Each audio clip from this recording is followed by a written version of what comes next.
As a big fan of Geoff Johns' work on the Green Lantern series, I was eager to see what he would come up with when it came to relaunching the Captain Marvel character in the New 52 run. I will not lie, this is the first Shazam comic that I have ever read. I know next to nothing about the character. I've seen him on the Justice League cartoons and read comics with him in it, but he has always been a supporting character and never the lead. Therefore, I know next to nothing about him except for the bare basics. Having read the first volume in the New 52 though, I must say it reminded me a lot of the trailer for the up-and-coming movie, leaving me to wonder, is this comic relaunch pretty much the blueprint of what the movie is going to be about? Either way, there's a lot to go over here, and so without further ado, let's begin our overview of Geoff Johns' Shazam. It seems that our hero is a foster kid that has been bouncing around in the system for some time, from foster home to foster home. His rebellious attitude has gotten him into trouble time and again. But he is by no means a bad kid. But you can tell that he has a lot of pent-up anger inside. Having let his guard down in the past, he has learned that people will sometimes hurt you.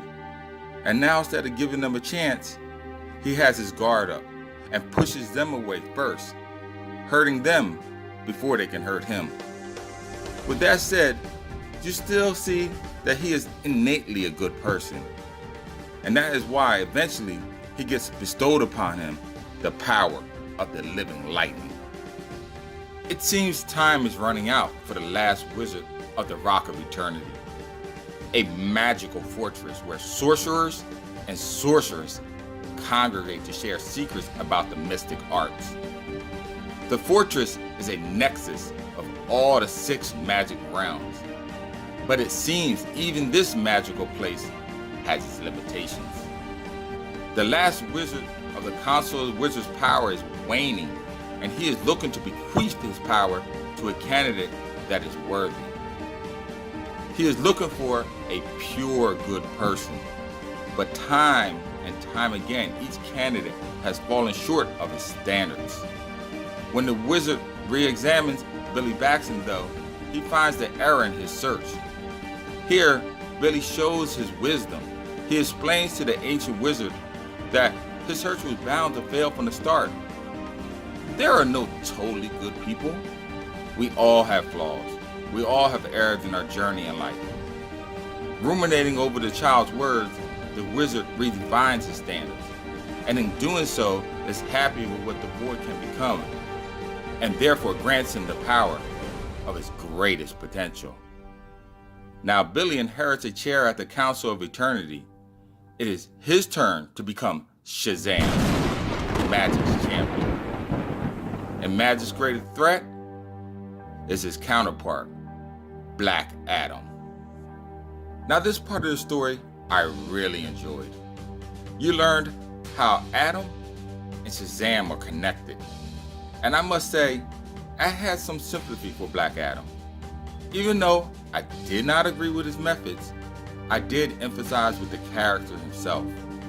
Dramatic events have an effect on you as a person, and a lot of time, the outcome can be unpleasant.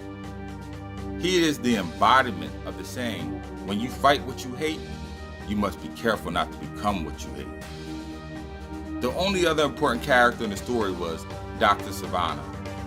Though in typical Geoff Johns fashion, his role in the overall story has not yet been totally revealed.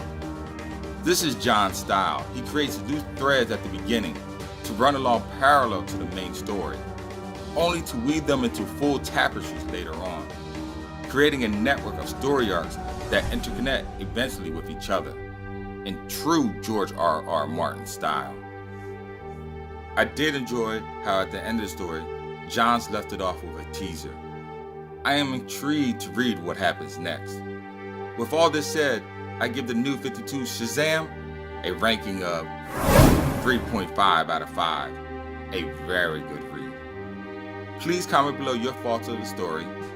Look for other reviews on my YouTube page if you like this one. Tap that bell icon on your way out. And oh yes, until next time, keep reading, my friends.